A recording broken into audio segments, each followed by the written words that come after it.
کیسے ہیں بھائی؟ ٹھیک ہیں آپ؟ السلام السلام وعلیکم علیکم. السلام. علیکم السلام. خیریت سے آپ؟ کیا حال ہے؟ ٹھیک ہے الحمدللہ. آپ سنائیں. اللہ تعالیٰ کا احسان ہے. Thank you sir.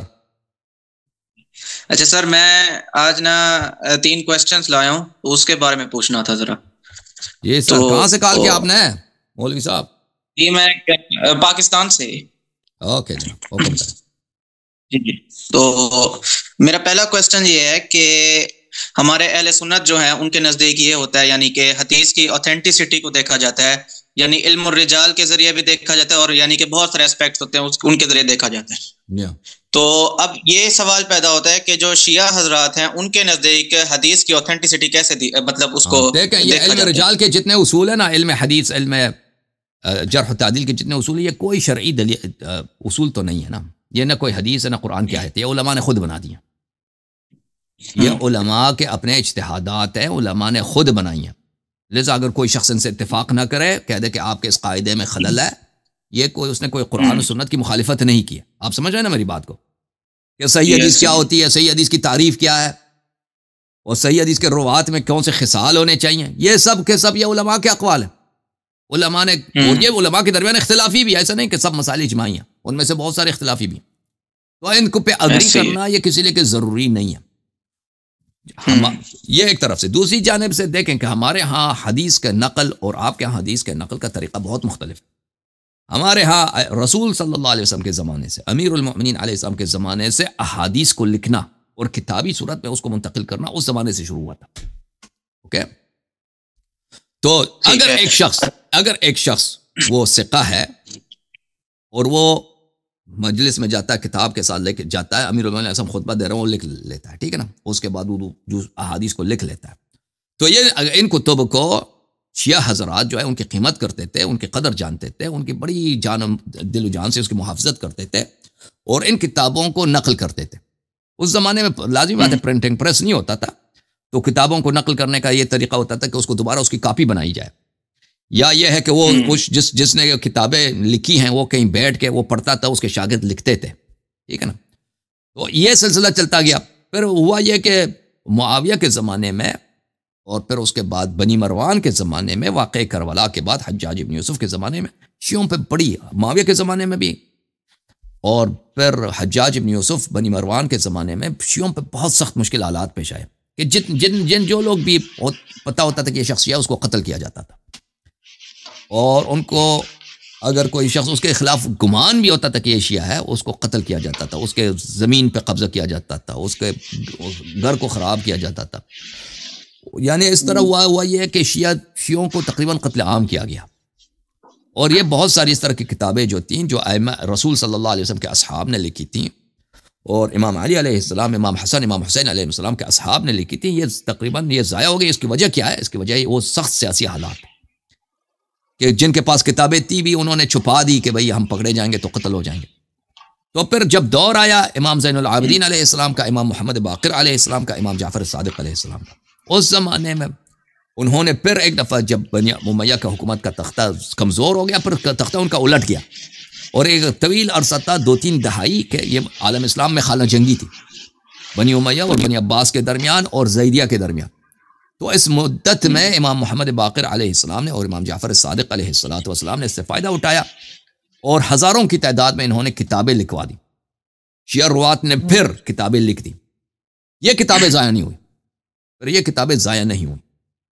تو حضرت امام محمد باقر، امام جعفر صادق علیہ السلام وہ بعض دفعہ رسول صلی اللہ علیہ وسلم سے نقل کرتے تھے، بعض دفعہ امیر المومنین علیہ السلام سے نقل کرتے تھے. اگر وہاں پہ کوئی ایسے لوگ ہوتے تھے جو مخالفین میں سے، شیعوں کے لیے ان کو نقل نہیں کرنا پڑتا تھا، کیونکہ شیعہ خود امام محمد باقر، امام جعفر صادق علیہ السلام کو معصوم اور حجت مانتے تھے. تو یہ کتابیں جب لکھی گئی ہزاروں کی تعداد میں، اور شیعہ حضرات ان کے مصنفین کو جانتے تھے کہ یہ ہمارے زمانے کے اتنا بڑا عالم ہے، یہ شخص مدینہ گیا تھا، وہاں پہ 10 سال رہ کے آیا، اور اس نے امام جعفر صادق علیہ السلام کی خدمت میں اس نے 20 کتابیں لکھی مختلف مسائل پر، سیرت رسول صلی اللہ علیہ وسلم پر، نماز کے مسائل پر، روزے کے مسائل پر، حج کے مسائل پر، اور اس طرح سینکڑوں ہزاروں اس طرح کی روات تھے کہ ہر ایک کے 10 کتابیں، کسی کا 5 کتابیں، کسی کی زیادہ، کسی کا کم تر. اور یہ حضرات جاتے تھے اپنے شہروں میں، اور ان کتابوں کی کاپیز ہوتی تھی، یا تو کاپی کیا جاتا تھا، یا یہ ہوتا تھا کہ ان کتابوں کو وہ پڑھتے تھے، لوگوں کو، ان کے شاگرد لکھتے تھے، اور ان کے شاگرد جو لکھتے تھے وہ بھی کتاب بن جاتی تھی. تو اس طرح کتابوں کی بہت کثرت ہو گئی شیعوں میں.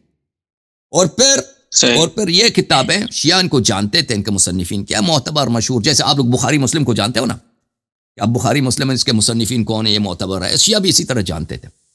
پھر جب کلینی کا زمانہ آیا، صدوق کا زمانہ آیا، توسی کا زمانہ آیا، تو ان لوگوں نے انہی کتابوں سے اپنے ان مجموعات حدیثہ کو لکھا ہے، اور بہت سارے جو ہمارے مصنفین ہیں انہوں نے لکھا ہے.